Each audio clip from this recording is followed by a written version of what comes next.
everyone. Welcome to Pop Crime TV's lunchtime live stream. I already see my favorite girls in the chat. I'm so happy. Hi, Sheila.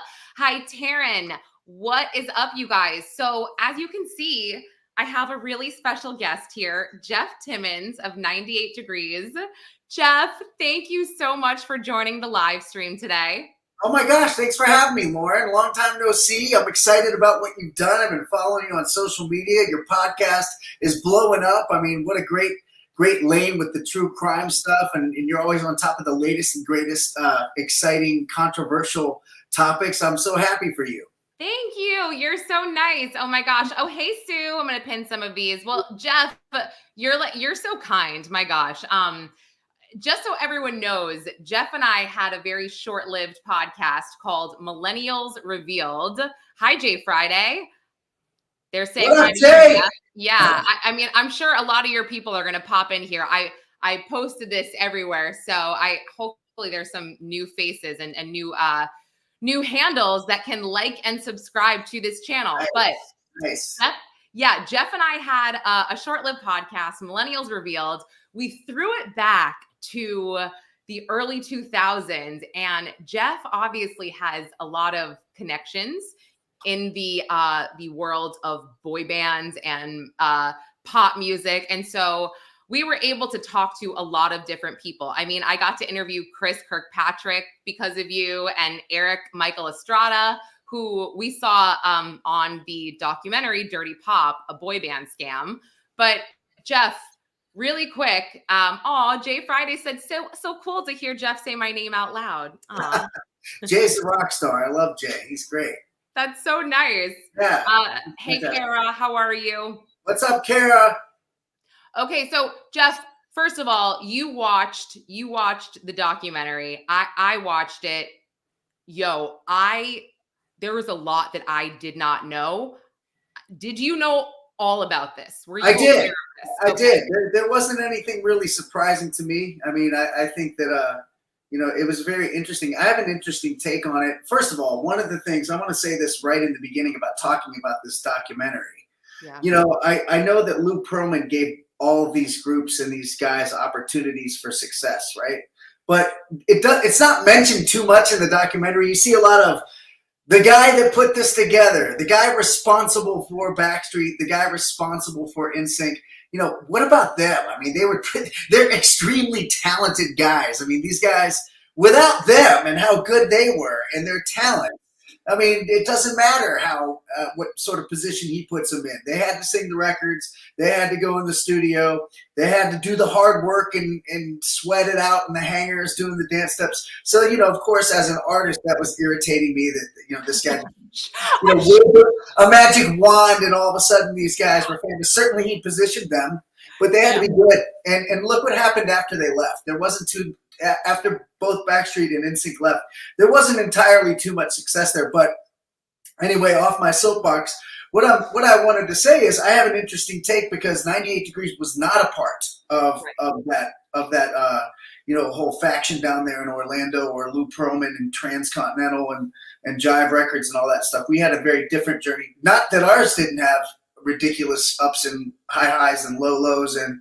people that stole from us, etc. I mean, I think everybody in the industry has those horror stories, and we had our own kind of bumpy journey along the way that we had to overcome, the obstacles and all that stuff. But I went down to Transcon because I wanted to know what it was all about. I mean, as an outsider looking in, even though we were compared to those groups, we had a different journey, but they had this sort of what seemed and had been perceived to be this machine behind them with all of that down there. So I went down in the mid-2000s. I literally took a flight down there and wanted to stay and entrenched myself in the Transcon family there to, started writing songs and producing songs. And they had Jordan Knight signed at the time, and Aaron Carter was signed there, and a number of other very talented artists. But by that time, all of the ship had sailed with all of that. It had gotten out of control. And I remember being down there for probably, several months back and forth and trying to figure out what the secret sauce was, but that stuff was gone.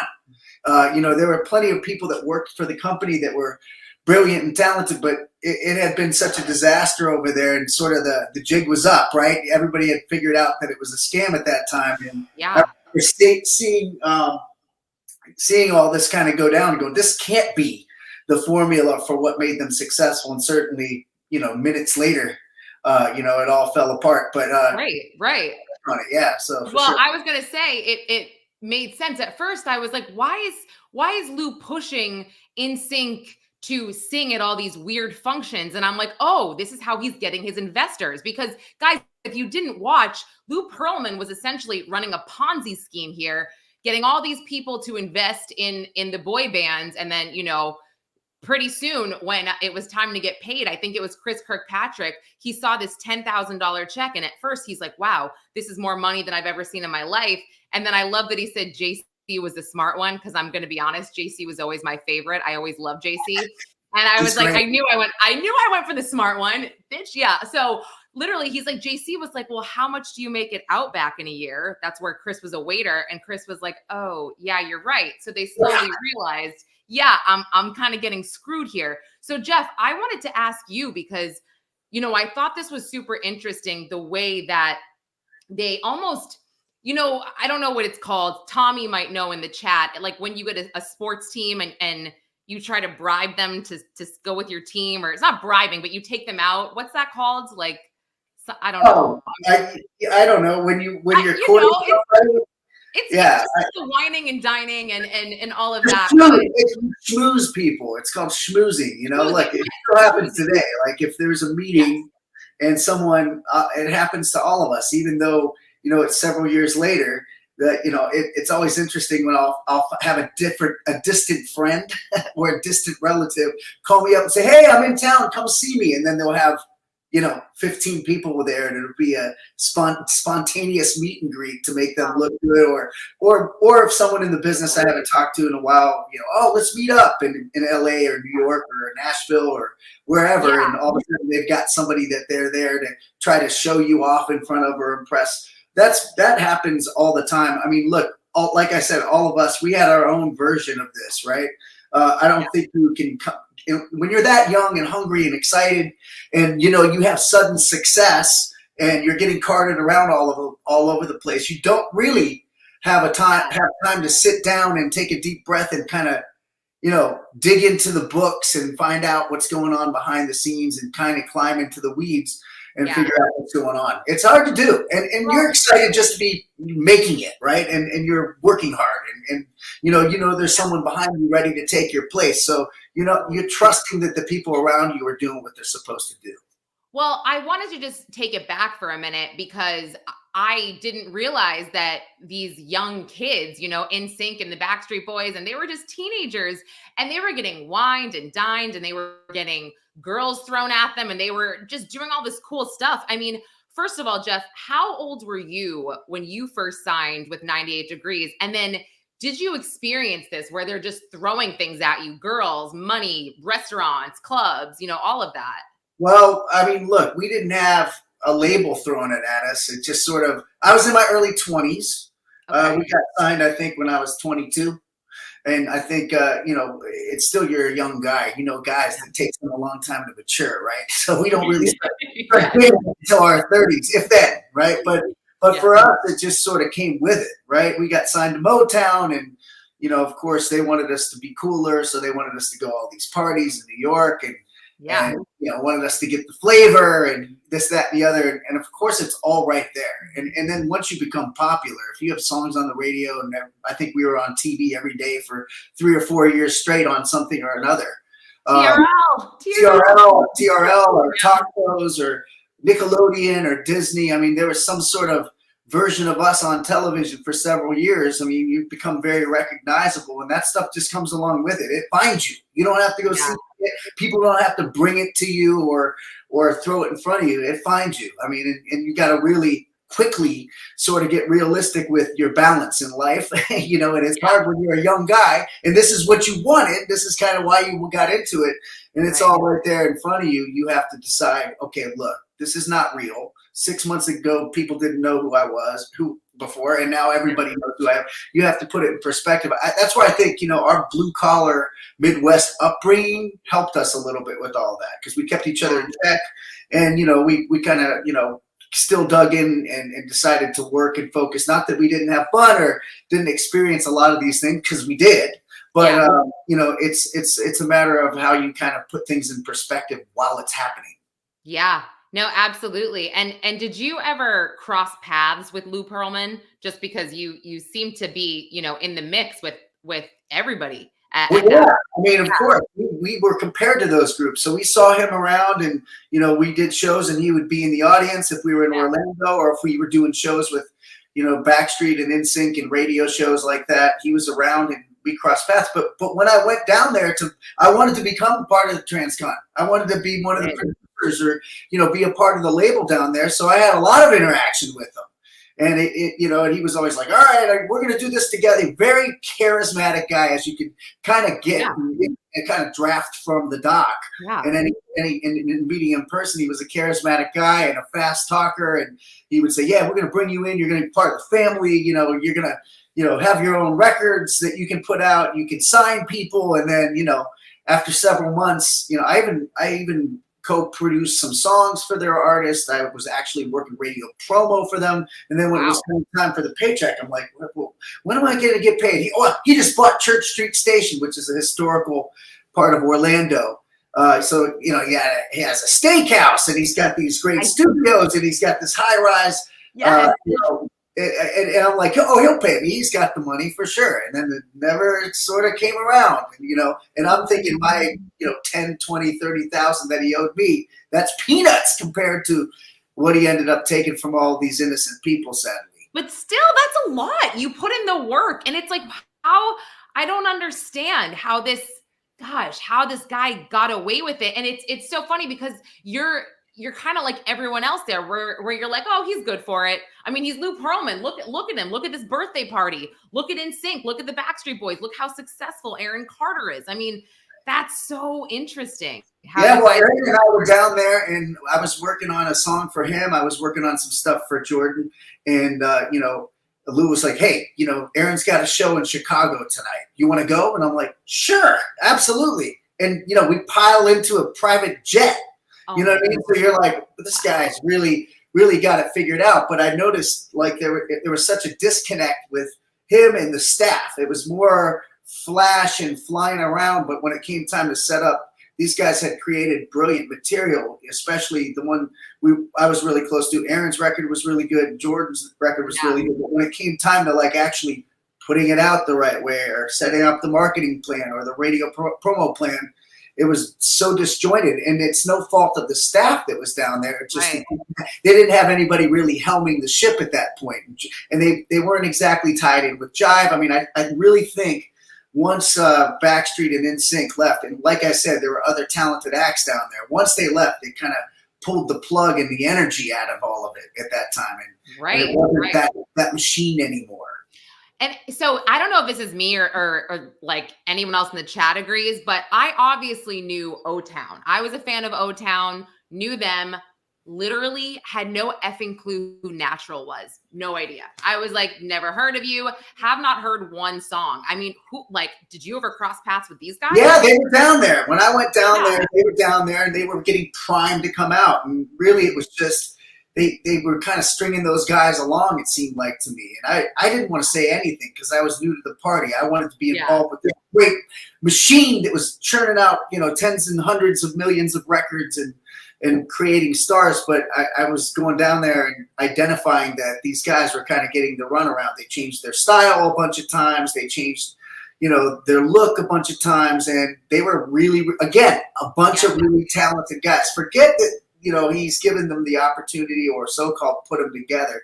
You know, the guys still were eager and excited, and, you know, thought that they were going to get their shot. And I just remember seeing it going, this is not happening. Like, I wasn't going to be the guy that, you know, ran my mouth or said anything about it. It was really none of my business. I was there observing and sort of kind of got the drift fairly quickly. And then, you know, knew it wasn't going to go down. I knew it wasn't going to work for them, unfortunately. So you did this. You were like, I want to be part of Transcontinental before you were with 98 Degrees. So No, it was after 98 Degrees. It was after. Okay, sorry. This is after. Okay, got it. Right after 98 Degrees. This was mid-2000s. Yeah. Oh, so okay. I had seen from afar what was going on with them by witnessing the success of Backstreet and NSYNC and some of the other artists they had down there. So I was like, Motown was our label, but outside of a few key people there, they didn't really have it together. So we were always going, man, what are they doing there? And so when we got off the road, I went down there and tried to learn what they were doing. I was touring Jordan Knight a little bit. He had just gotten signed there. And so I was like, man, let's see what Transcon's got going on. So this was Okay. Now I get it. Okay. So now what's also funny to me here is that 98 Degrees, you guys didn't have, and I should say you don't have the scandals that the Backstreet Boys and NSYNC have or had. I mean, it is really interesting how you guys have all managed to avoid that. And I don't know if there's a reason for that or what, but it is pretty interesting. Well, like I said, I mean, we certainly had a crazy journey with a bunch of ups and downs, and it was bumpy there in the beginning because we didn't quite have the support or financial backing, or we didn't have a label that had a vision for us. So it was us. I mean, and we still maintain that today. Like it's us against the world. No one's going to go out there and tout your talent and market your talent as much as you, or believe in you as much as you. So when we started getting some resistance on everything from the label right there in the beginning, we knew it was going to be, us keeping each other in check, keeping each other grounded and focused on our goal. And we still, to this day, sort of have that same philosophy. It's sort of, blue collar work. We like to put the work in. We like to promote ourselves. We can't, although we've always had a few people on our team that were really good and believed in us at some point, we never quite had that gigantic machine behind it, contrary to what folks believe. They assumed that we were all part of that sort of machine. And again, not those guys, they still had to have talent and go out there and perform and sell records and record them and rehearse. So, but we had a different journey altogether for sure. Yeah. And I want to pull this up because this is just one of my favorites here. I had to Google 98 Degrees worst outfits. I mean, these are literally, you guys. Well, there are more pages than that. It just keeps going and going and going. I like how it has a very recent photo of us. And who are those guys? That's definitely what? These are just so good. I cannot even deal. What the red mechanic suits were one of my favorites. The one right there, the one on the right there, the Mulan premiere. Those were pretty. I think the Mulan premiere. Yes. Wait. Yeah. These overalls are also really, really fire. I have to say. I really have to say. Some very conscious, savvy styling right there. I love it. Yeah, I love mixed. The Tommy Hilfiger overalls were always good. We also rocked those without shirts as well. Of course, had to do that. Being in a boy band. I mean, these are shameful. I need to know who's your stylist. I'm going to Google some of your fashion faux pas. Well, you know what? Everybody should know in this chat. And by the way, this chat is great. Thank you. I love that Jack Fox is watching right now. He is a great guest. And Jack Fox is also going to be my guest on Thursday. You guys know what that's about. Ahem, Sarah Boone. But we've got some questions here. Jay Friday, will there be a 98 Degrees documentary? I think so. Yeah, we've been talking about it for a while. We had something in the works there for a minute and didn't end up doing it. But I think that's something that our story's a lot different than any of the other ones. So we feel like we've had some pretty interesting things happen. And I think, it can be educational yet inspiring too at the same time. When people see some of the things that we had to go through on our side as well. And the fact that we're still able and thankful and grateful that our fans are still there for us almost 30 years later. So I think that's something. What's that? I'm sorry? You still tour. Sorry to interrupt you. I just want to put that out there. You still tour. And you specifically tour with, other boy band members as well. So it's so cool. We all do stuff together. I mean, we do mixes and matches, but fortunately for us, we're still together, still doing stuff. We have a tour coming up, a short one here before the end of the year. We have 15 or 16 dates starting in mid-October through mid-November. We have a new album coming out. It's finally coming out. We took a little longer than we expected because we were working on trying to find the best songs. We're doing our recreates. A lot of people are doing that. We've been wanting to do that for a long time. We're recreating our hits, but also we wanted to find the 5 best songs for our fans, and we kept coming across better and better songs. And so that's going to probably come out very, very soon as well. And we're just very fortunate and thankful, it's great. I would say like Heat It Up is still one of my favorites. I play it in the car with my kids, like literally all the time. And we love to stick this is like so stupid. We love to stick our hands out the window and do that thing. And it's like, it goes so well with our dance moves. Our very basic dance moves. And listen, it's not a testament to the other guy's ability. It's just the curve with how bad I am compared to the rest of the guys. They really have to err on the side of caution with the dance moves. So they Heat It Up stuff. Our dance moves are reduced to my skill level. Although we still get up there and get our jam on, but we're more of a crooner. We're crooners. Yes, no, I did know that you guys did focus on singing a bit more, and obviously your white tank tops, that was very huge for you guys, the singing in the white tank tops.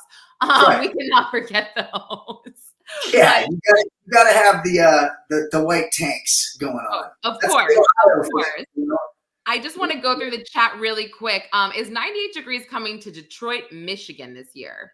I don't think we're going to Detroit. I know we're doing some West Coast dates, some Florida dates, and we have some East Coast states and a couple Midwest states, but I don't think Detroit is one of them, although I love Detroit. We played the Motor City Casino there. We love Detroit. We've done a lot of stuff there. Like, I don't love Detroit, but good for you. Good for you. Look, it's Midwest. I mean, it is Michigan, and I'm an Ohio State guy, so there's that. Oh, yeah, that's right. My husband's from Michigan. And Disney. I also love Idea. I feel like we've been over this, like the Ohio-Michigan thing. I don't care. It never changes. Once you're rivals with somebody, especially I'll go anywhere in the world. And if someone's from Michigan, we were in Japan once, and this guy's like, we're at this label dinner, and the guy's like, where are you from? Or like, from Ohio. And he's like, I'm from Michigan. We both got up from the table. And, no more business to be done after that was going down. So you and Nick are like, I'm out. Keep your 6-figure check. Who cares? There also was a question. Will there be a cruise, a 98 Degrees cruise? Well, we've been talking about doing that for a while too. I think that the tough part for us, the challenge is right now, we're all so busy doing different things, thankfully, that it's hard for us to all get our schedules together like that. So, if we have an opportunity to do it and it makes sense in a time frame, we can do it. We've been wanting to do it for years, and people have been asking for it for a long time. So hopefully that'll happen too.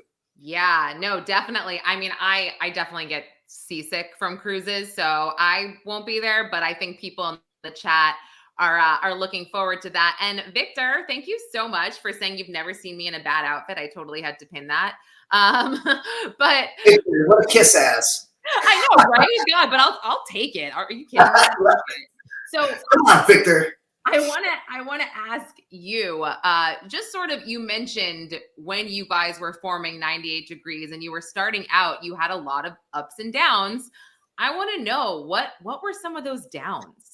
Well, look, I mean, we had a label that wanted people to think we were an urban group. So originally they didn't even put our pictures on the materials, right? So they were trying to fool the public and make people think we were an urban group, and it just didn't work. And they, there was a lot of stuff with regard to our style and how cool we were, and then look, they came out and released a record. We had some success with it, with Invisible Man, but there wasn't a real big setup with the album. And then they took the album off the shelves, took a song off, put it back on, and meanwhile, we're out there, grinding 24/7. We were on the road for several years, and we hadn't exploded like then Backstreet came out and NSYNC came out. We saw them, all over the place. And so it was discouraging to us at that time. And then personally, you go through, just an identity crisis. It sounds crazier than what it is, but, you don't know if your career is going to be over, if you're going to get another shot. Nowadays, if you come out and you don't have success right away, in fact, you need to have tons of success on your own before a label picks you up. But there was a lot of uncertainty at that time. you know, it was a tough time because, you know, you don't get much time to yourself. And, you know, there were things with money that happened with labels and management and agents and things that were very discouraging. And, you know, for us, we had self-belief and we persevered through it. We believed in each other, and we were able to finally, you know, have the success that we felt was due to come our way. So, you know, that journey, there are a lot of things and details I could give you, but I don't like to harp on the negative, and certainly the aesthetics are now that we've been fortunate and have had success, but it didn't come without our lumps. Yeah, no, I get it. And like, you know this, but people probably don't know this, but I mean, I was so obsessed with NSYNC and 98 Degrees, like so obsessed. And I went home to my parents' house and I found this 8th grade scrapbook.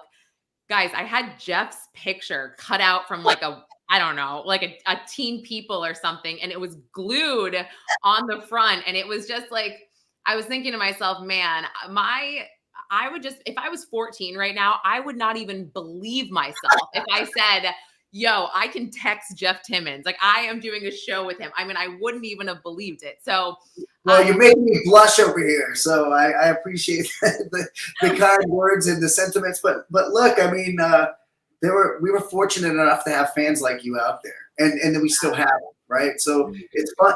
We're having more fun, and I know it sounds cliche or like a canned answer, but we're having more fun now than we ever had. I mean, there's no pressure. We all do different things. We've had success. We have great families. And for us to go out and perform for a full house of people that are singing our songs, it's a blessing. Yeah, totally. And I left out like what else I did with your picture. That's too X-rated for this. I'm just kidding. Nice. Great tell. I mean, I just wanted to make you blush. I just wanted to. Sorry, guys. Sorry, chat. But no, I want to go here. So when Nick and Jessica had their reality show, do you think that helped you guys, helped the band, or do you think that kind of like hurt things? I mean, what do you look, I think any publicity that's not, you know, salacious can help. I think the show was great for them, especially them individually with regard to their profile. I mean, the show was funny. I don't think they did anything damaging. I think, you know, it helped us. Just like today, Nick being on television still and hosting shows, that helps us. It keeps people, you know, we've been around a long time, so it keeps people fresh, and you know, that keeps us fresh in folks' mind because he's such a great, you know, front man and has transcended the group with his own success. I don't think any of that hurts us at all. Mm-hmm. Yeah, I was just thinking about that. I mean, you guys must have just sort of watched that whole thing unfold from afar, and you know, I'm sure you had your private thoughts. I'm sure you were just like, wow, who would have thought this show would blow up? I mean, Jeff, I also got like the DVD, all seasons of that, and I rewatched it like 5 years ago because it was so funny. It was before its time. It was the first of its kind, and you know, at the time I didn't watch it. I was entrenched with my own personal life. I had just gotten married and had 2 kids and was trying to figure out what I was going to do with my career. It wasn't until years later that I had an opportunity to see it and share the excitement for how funny the show was. But yeah, I know it was definitely it was a trend-setting sort of show, and then a bunch followed it, and people replicated it, and it was a successful model that they were on the forefront and sort of pioneers to be a part of. Right. Yeah. I mean, no, there was a lot going on during that time, during the early 2000s. And like you said, reality TV was just starting to be a thing. We were just sort of starting to see the private lives of our favorite celebrities, like, you know, Nick and Jessica, the Osbournes. Right. And so, this chat is so funny. Newlyweds is how Kara became a 98 Degrees. See, there you go. I mean, Kara didn't even know about 98 Degrees until and the spiked highlights. I did not have the spiked highlights, Tara, and I appreciate it. I'm glad you had the poster with the wife beaters, but I was the one that opted out of the spiked highlights. I did not have. No, had them. What are you talking about? Yes, you I didn't have them. I did not have them. Actually, when we started doing that, we were doing, I think, a show for E! And they were doing like this styling of the hair, and they colored all the other guys' hair, but they colored mine blue. Right here. But you couldn't see it because it's dark. It was dark blue. Yeah. And once that was gone, I didn't keep the yellow frosted tips like everybody else had. I mean, the frosted tips were the best. They were the absolute best. I mean, like it goes right up there with your weird Mulan outfits. That's I right. swear. Lots of weird outfits, Warren. So I wanna ask you, and this kind of, I don't know, it made me a little mad in the documentary. They're talking about Lou. They're making these assumptions about his sexuality. You know, some of his friends said he was asexual. Some thought, hey, maybe he's gay. And then there was some talk about him possibly being a pedophile, which I found, listen, he doesn't have family left that's living. I do not believe.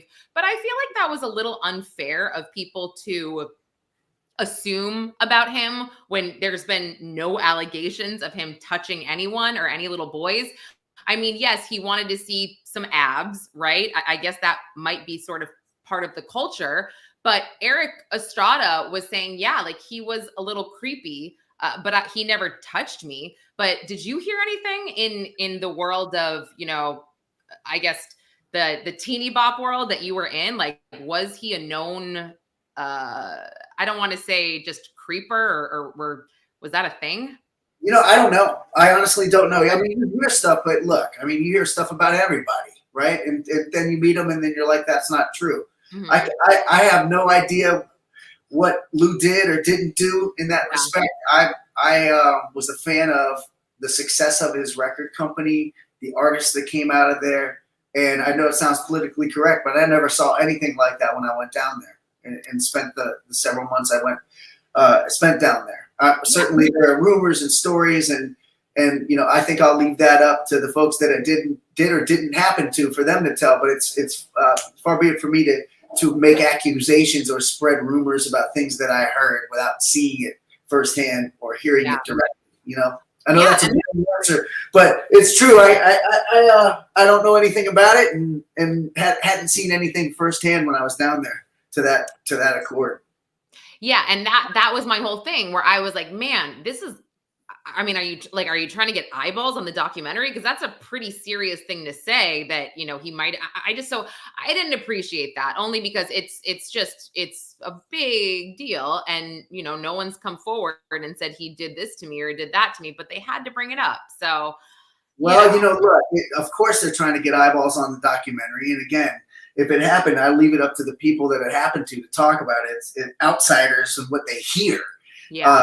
Spreading salacious rumors, or if it's true, spreading truths that they hadn't seen firsthand or witnessed themselves. I think that's sloppy to do that kind of stuff. Right. No, totally. I agree with you. And, you know, I want to pivot just to the Carters. You know, this has been a horrible last couple years for that family. And I don't want to say I was shocked when Aaron Carter passed away. I wasn't shocked. I was upset. I was very upset for his family. And, you know, I continue to be upset for their mother, who has lost 4 children, I believe, which is, God, is it 3 or 4? But it's unheard of. What was your experience with the Carters and meeting Nick? I love them both. I love them both. They're both great guys, ultra talented individuals. I loved Aaron. I thought he was fantastic. I've had great experiences with Nick. He's always been a class act. I mean, I know it's not a popular thing to say, but they were both amazing guys to me. Always treated me with utmost respect, and everybody I saw them interact with, they treated with respect. I had never seen anything bad about Aaron any of the times I was around him, no matter what demons and what kind of torturous situations that he had been going through personally. He was always kind, warm, talented, funny. You know, I don't have bad things to say about either one of them based on my experience with them both. And I was fortunate enough to spend a good amount of time with them, you know, especially, I think, you know, Aaron, when I knew him, and I had known him forever on and off, he'd always been full of cool vibes, positive energy. And, you know, it's totally tragic what happened to him, what's happened to that family. And my heart goes out to them. And I definitely thought Aaron was an amazing, underappreciated talent. Yeah, I agree with that. And I've done a few episodes on the quiet on the set, the child stars, and what kind of happens when you enter this industry, or what could happen when you enter the entertainment industry early in your life. And unfortunately, it seems that Aaron kind of fell into this trap, this hole that so many child stars fall into. And it's tough if you don't have that support system around you, or let's say you're from a family of entertainers. I mean, that is the business. And it seems like certain parents can have blinders on, right? To not necessarily pay attention to the feelings of their children, but just be so focused on the paychecks and the money. And It's I'm not not, just, and yeah, it's not just kids yeah, and their parents. We yeah. were grown men, and it was hard to decipher in our early 20s. Wow. You know what I Wow. mean? The industry is treacherous. Yeah. All business is tough, but the entertainment business is filled with, some bad people, unfortunately. And you get bad people, like I said, in any lane or segment of any business. But this one is filled with people that can see opportunity, see money, often have a short-term vision, and they take advantage of you. You don't have to be a kid to get taken advantage of in this business. You can be an adult and get snowed and scammed just like anybody else. And that's what's scary about it. If it happens to you as an adult and have had experience, and you're a grown man or a grown woman, and these things happen to you, imagine how impressionable young kids are and how they can fall into the trap of people that they look up to or trust. So I can't imagine, going through all of this stuff as a younger person. And even as a young man, having gone through it, it was a really, really tough, treacherous waters to navigate, for sure. I mean, it's funny because Sheila just asked, or she asked earlier, what would you say to up and coming boy bands today? What advice would you give them? I guess your advice would be like, run, don't do this. No, I'm just kidding. No, look, if you have a love for it, if you have a love for it, it's a tough business. But if it's in your heart, and it's what your dream is, follow your dream. But the tough part is, you've got to surround yourself with good people. And that's the toughest thing. It might be a good person. Sometimes it's just one person. And it doesn't have to be people in the industry. It's got to be people you trust that look out for you. And even throughout the process, people change and you might not change. Your friends, your family, I've seen other people change that probably shouldn't have, right? But because they're involved with you or they know you or whatever. But I would say surround yourself with good people that can actually look out for you and put you in check and tell you the honest truth about things that are going on. And, I think hard work is always very important. I think, believing in self-belief is first and foremost, because folks will deter you from trying to follow your dream. And throughout the process, you have to stay humble,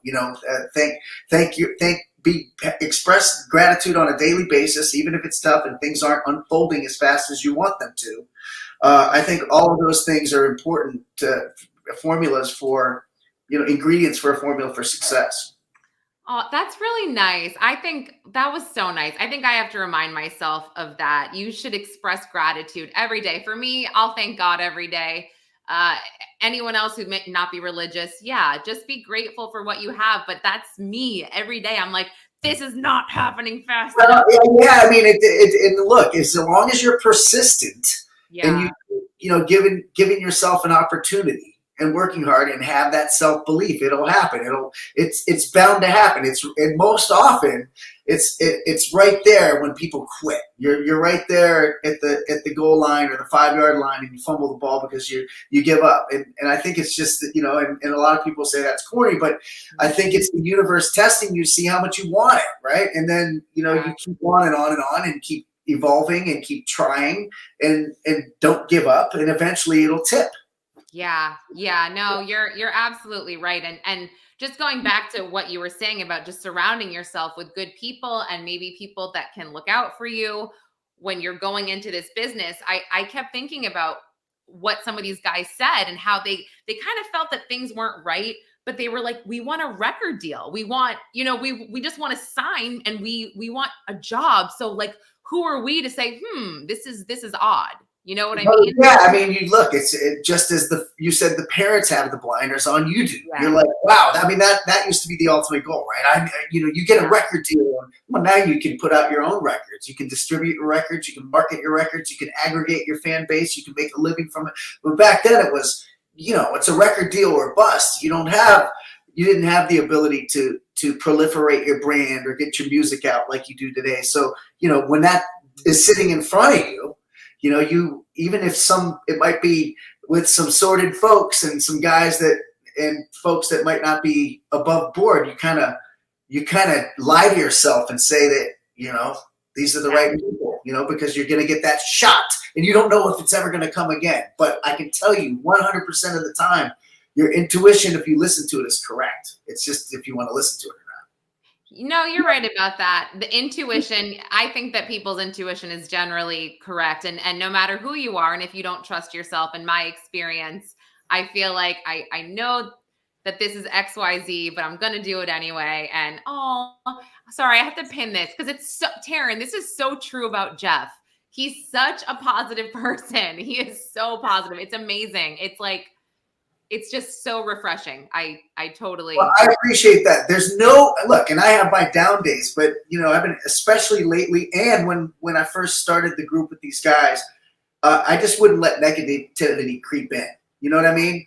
I wouldn't let the energy creep in, no matter what. People don't like it. Some people don't like it. You know what I mean? They want misery loves company. The phrase. They want you to be miserable or complain or feed into their negativity. I don't do it. I avoid negative people. I won't engage in negative conversations. It's just that's the way my mindset is. It's not what everybody's is, but I feel that for me to navigate the waters and get through life, I'm better off kind of looking at the glass half full all the time, and it gets me through everything. No, I love that. I love that about you. I would say and I try to be like that, except the only time it drives me crazy and I want company is when I'm like, talking to another mom and I'm like, my kids are being so annoying. And they're like, my kids are and they start bragging about their kids. I'm like, bitch, tell me how annoying your kids are. Well, that's normal because kids are annoying, right? So I get that. You gotta vent. I mean, I'm talking about when people are just, they're miserable and they're trying to suck the energy out of your life. But of course, we all gotta vent and complain a little bit. Yes, and like I said, that's especially about our bratty ass kids. I mean, I get that one.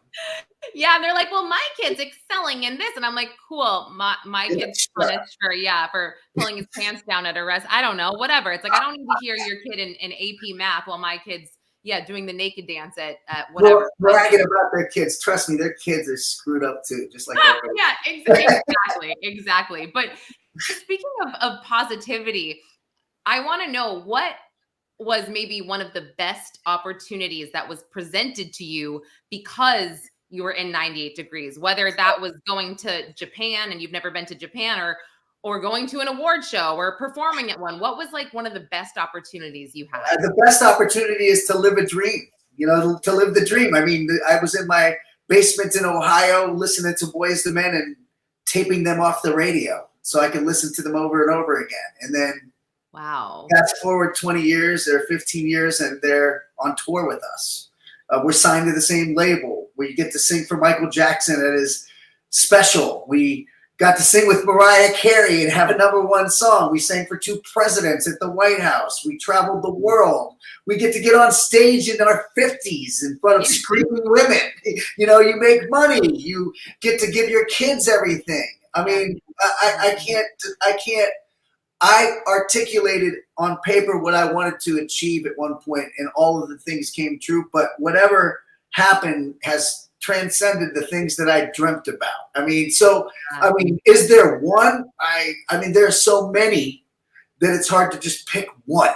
You know what I mean? It's like, it's literally like pinch myself. Am I like, selling records and traveling the world and getting to go to Bali and sing on stage and get paid for it? I mean, it's above and beyond what I had hoped for and lasted way longer than I had anticipated. Mm-hmm. And so it's hard to pick one. I mean, you named some pretty great ones. You sang for the president, and I didn't know about Michael Jackson. I mean, that's amazing. Can you tell me about that? I had no idea you guys Yeah, sang with him. Michael Jackson had an anniversary special in New York City, and part of the lineup was, Destiny's Child and Whitney Houston, and we sang with Usher and Luther Vandross, one of his songs, and he's right there. I mean, one of the guys I idolized when I was a kid. I was in fifth grade, and I bought like 4 versions of Thriller. I had the tape. I had 2 of the vinyls. I mean, so it's like, to be able to do that stuff in real life, sometimes you reflect and go, wow, did that really happen? And, so that's, it's been filled with a lot of joyful moments for me. Yeah. No. So just curious, was this the September 10th Michael Jackson thing that got completely forgotten about because of 9/11? Right. Yeah, 9/11 was the next day. Yeah. This was the same. Okay, so I had a thought about that, and I was like, wow, no wonder we don't know about Natural, because they got to sing with Michael Jackson as well. And then literally it didn't really get to make any sort of news cycle because the world pretty much shut down the next day. That's why this is not a thing, I guess, why we never heard about this concert and that's so crazy. Well, it was a big deal, that concert for him. It was celebrating, I think, his 25th year in the entertainment industry, and it was pretty incredible. The lineup was amazing, and to be a part of that, we're singing with Luther and Usher on a song. I mean, it's one of Michael's songs, "Man in the Mirror." It was bananas. And then, of course, yes, next day, tragically, 9/11 happened and changed the world, and the world's changed ever since. I mean, that whole era that ended up signifying the end of that era. That whole TRL era, that whole Age of Innocence, that whole pop explosion literally changed overnight. And that was when that was one of the last things we did together before taking an 11-year break. Wow. That's so interesting. So that was 2001, September 10th, 2001. That's right. That's so crazy. And you're so right about that. The world just completely shifted after that. And yeah, I think a lot of boy bands took a break at that point. I mean, I have to go back and look at my timeline, but that's a really good point. And Taryn, I love it. Yes, I am a bigger fan of Jeff now than when I was younger as well. No, really, it's true. It's so true. I mean, gosh. And then TRL, yes, I went to TRL as a teenager. I don't know if anyone else had the opportunity to visit, but I'm from New Hampshire, so we went to New York a lot. It was really fun. Nice. I know. I'm just going through making sure I didn't miss anything here. But Jeff, something else that's so wonderful about you is that you are such a great family man. You have, God, the loveliest wife ever. She is like so nice and sweet, but she's also like, she's a boss. Like she's also like you. She's the boss. She's not a boss. She's the boss. Sweet. She's sweet. Like Amanda is so sweet. And like she's almost angelic in a way, but you don't with her. Like that is it. Like you just know. And it's the perfect combination, right? Angelic, but also like, don't mess with me. Don't mess with my kids. I'm a mama bear. So she kicks ass. She is the definition and epitome of a strong female. Yeah. Which sometimes, look, we're, I try to work out and have these muscles, but I'm a singer. I'm sensitive. I write songs. Write love songs, and sometimes in the business, people, as we talked about, take advantage of you. And it came into my life when I was in a really bad time. There wasn't a whole lot going on for me outside of my family, which my kids who are amazing. They professionally didn't have much going on, and personally was a little bit of a mess. And she came in and changed it around. She cleaned up my act for me and said, "Hey, you know what? You need to get out there again. You need to get out there performing. You need to be serious about this. You have all this momentum that you've created with these guys. You need to pick yourself up, and where's your self-belief?" I mean, she really put Humpty Dumpty back together again. And look, she's got the business acumen. She won't let me get taken advantage of by the myriad of people that will take care, take advantage of someone that tries to have a kind heart. So she's definitely somebody, like you said, she kicks ass. And, you know, I've always been fond of strong women, and certainly surround myself. Most of my team there are strong women, you know, ironically. So. Yeah, no, I didn't know that. That's so amazing. And you're so funny. Amanda's like the hardcore, and you're like, I'm just over here writing love songs. So I'll just be over here wearing my and now she keeps me in here writing love songs. I have this nice house, but I'm not allowed to leave this room. This is my podcast room. This is my office, and this is my studio. Don't come out. Yeah, no, I never leave here. She drops your food at the door like you're in solitary or some shit. She'll allow me to come out to eat dinner occasionally. So yes, and you said it. You also have 2 beautiful children, but you're such a great family man. And we have 5. We have 5 beautiful children. Oh God, sorry, I only met your 2 kids in New York. I met yeah, okay. Yeah, so no, we have 5. Each of us, we both had 2 before we got together, and then we had 1 together. It was the Brady Bunch. Okay. We've got 5. Yeah. Yes, but 2 girls, 3 boys.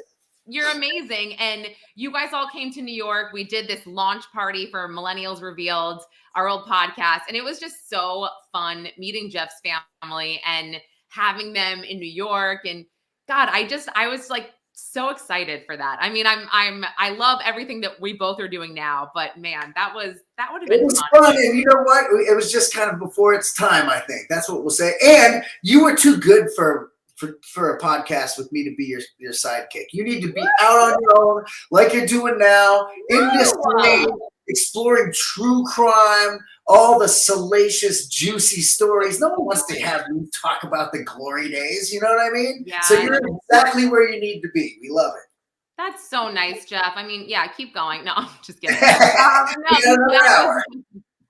was really, really nice. Thank you for that. I do appreciate that. But I mean it. They loved you too. They loved you. My wife is a fan of yours, and she's always talking about she's a fan. She listens to the show, watches the show, and always fills me in with the latest details of whatever's going on in the true crime space. So you're doing your thing. I love that. Thank you, Amanda. No, Amanda and I DM sometimes. We're always on the same page with stuff. You know, I can be a little aggressive on Instagram. I'll admit that. I don't care sometimes, and I'm like, and then she'll be like, yeah, totally agree. And I'm like, oh, thank God. And like, she'll be like the first one that I'm like, all right, thank God somebody agrees with me so I can just feel better about this. But so there's a lot of Amandas in here. Oh, she and I have the same name, so I know she's the boss of the family. Yep, right. Absolutely. That's right. My sometimes better half is basically like Amanda, ex-sergeant. Okay, we'll take that. All right. Well, Amanda comes from a military family. Her dad was in the military, so. Oh, you know? That actually explains a lot.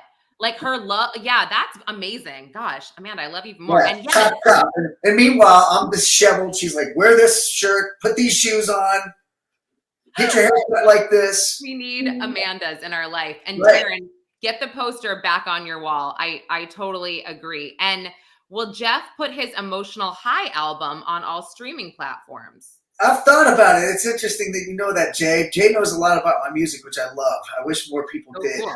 But yeah, you know, I gave away an album for free years ago in exchange for emails, right? To try to collect an email database. And I ended up giving away 1.2 million. And then, you know, you go, oh boy, these emails are great, but I should have probably sold 1.2 million. That would have been really a better idea than having all these emails. And I didn't really have the technology down too. I had a little box on my website, and if you just typed anything, Amanda on that? Yeah, this was pre-Amanda. So if you just typed anything, you could have put XYZ and XYZ download. The album would be there. But you know, you live and learn. I'm glad you know that album, Jay. I was very proud of a lot of songs on there.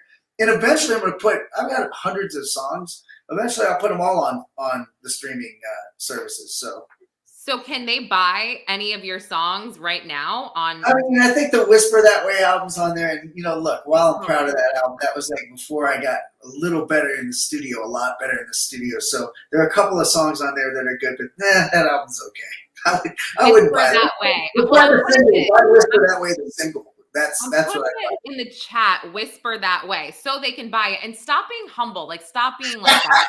Well, it's just not as good as some of the other stuff. So, you always strive to get better, and I want people to hear the latest and greatest, not the old stuff. So I can appreciate that, because I'll be the same way. I'll be like, don't listen to this podcast. Exactly. I suck. And they're like, all right, relax. They're And I'm doing like, there. no.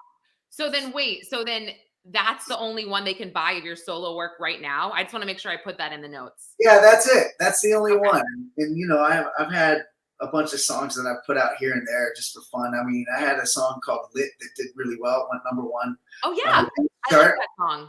Yeah, me too. I like it because I did that with Pompeii. He's a very talented producer, rapper. That one I'm proud of. And other than that, I haven't really put out much. I write all the time. I write for other people all the time. And of course, the group has a new record coming out called Full Circle. That's going to be amazing. People are going to love that one when they get it. First Full Circle, 98 Degrees. When's that coming out? I think it's going to come out the first or second week of September, but I'm not sure. I know it's coming out soon. Maybe it's the last week of August or the first week of September. I'll say September 2024. Yeah, I'll put that in there. I was going to say something. Oh, this is super random, and the people in this chat, they're very much into crime, obviously, but Mike Caputo, Mike. Yeah, Mike's great. Yeah, he managed LFO. So I was in this Facebook group about the Karen Reed case, which is out of Massachusetts. Jeff, you don't pay attention except for probably my Instagram about Karen Reed. But Mike Caputo all of a sudden saw me posting in the Karen Reed group, and he's like, Lauren, it's me, Mike. He managed LFO, I believe, right? He did. Yeah, he did. Okay. So he managed LFO, and we started talking, and he's like, I'm from like Canton, Mass, where this whole thing took place, blah, blah, blah. And then he's just like so into the case like I was. And then we connected, and it was just so funny because he's a fantastic guy. Mike is great. He's awesome. He's awesome. And then Taryn, yes. So Jeff actually hooked me up with Brad from LFO for an interview. I know Jeff is amazing, Liz. He is the sweetest. Brad, this was after one of the founding members of LFO died. So it's like 3 LFO members died. It's so crazy. So tragic. 2 out of the 3. Two of them passed away. No, wait. It was Devin, Rich, and Brian. He was a founding member. Brian Gillis. Yeah. So it literally, I know, blast from the past, LFO. Briz. Yeah, I didn't think about Briz. Yeah, he passed away a couple of years ago. Last year or a couple of years ago. It was like, I think 2 years ago. And then I interviewed Brad right after, and it was just like, God, it was just so eerie, and it was so sad because Brad's been amazing about going out there and maintaining their legacy, honoring those guys. He continues to tour. He's on the Pop 2000 tour with Chris and Ryan Cabrera and some others, and BB Mac, I think. And so, Brad's still out there, bringing attention to their legacy, which he's great for doing that. I love Brad. He's great. Yeah. No, he was super kind. God, you said BB Mac. That was the baby, can't you see? Is that the one? I can take it no more. Yeah, they killed it live too. I was fortunate enough to do a show with them in New Jersey not too long ago, and they really brought it live. I mean, everybody did on that show, but they were fantastic. Wait, that's so fun. Oh my gosh. Well, people I know you're gonna be mad at me, I feel like, but don't be mad at me. I know, look at your face. You're okay. So there have been a few requests in the chat if you could sing like one line of a 98 Degree song. I do cherish you. There you go. That's one line. That's it. Lip sync. The only person that sings live is Drew, Justin, and Nick. Those 3 guys sing live. I'm the lip syncing member. Wait, really? No, you're not. I was like, wait, what? No, you're not. No, we sing live. We sing a cappella. You can't lip sync a cappella. Wait, that's what I thought, but you said it so seriously. Okay, everybody's saying keep going. Please, one more line, and I'll stop. I swear, no more. For the rest of my life, you don't have to think twice. There you go. Oh my God, that was such a tease. Okay. Sorry. I was about to keep going for you, and nobody. I'm ready to get kicked out of my group for not singing well on this podcast. Thanks, No, stop. Well, God, this just made my heart happy today, Jeff. I'm like, I know that we were talking about the dark side of boy bands, but this is like, God, this was just so, I know he's amazing. Everybody is like, my favorite. Thank you, guys. And I appreciate the support, and thanks for having me on. I mean, I'm so proud of you with the show. Aw. And I know it's just going to continue to blow up. And have me back on anytime. I appreciate you. Yes, thank you so much. I mean, you're just amazing. Oh, and someone wants you to tell Nick hi from a I'll big tell him. I'll tell him. I'll be talking to him next week on Friday. So. Oh, all right. So you guys do you have shows this summer really quick? We do. We have shows in the fall. So we start mid-October through mid-November. So we got 50 coming up. Oh, yes. Go to 98degrees.com or go to all of our social media and you can find out. And I post about it all the time. So 98degrees.com. And hopefully you guys, I got to all of your questions. I don't have a moderator yet for this channel or this chat. I guess I'm not quite there yet. I'm not big enough yet, but we'll get there. So if you want to help me get there, you can like and subscribe, maybe become a member. Disney, thank you so much. This was such a fun stream. And it was smash the like button, smash the subscribe button, post about it to your friends. Yes, and it was different today. Like we started off dark, but we got light, and I think that we all need that. So yes, thank you. This was such a great time. Jeff, thank you so much. I hope to see you soon. Maybe love you. Continue success. I appreciate everybody that tuned in. Thanks for having me, Lauren. I appreciate you. Thanks, Jeff. Bye. Everyone. See you later.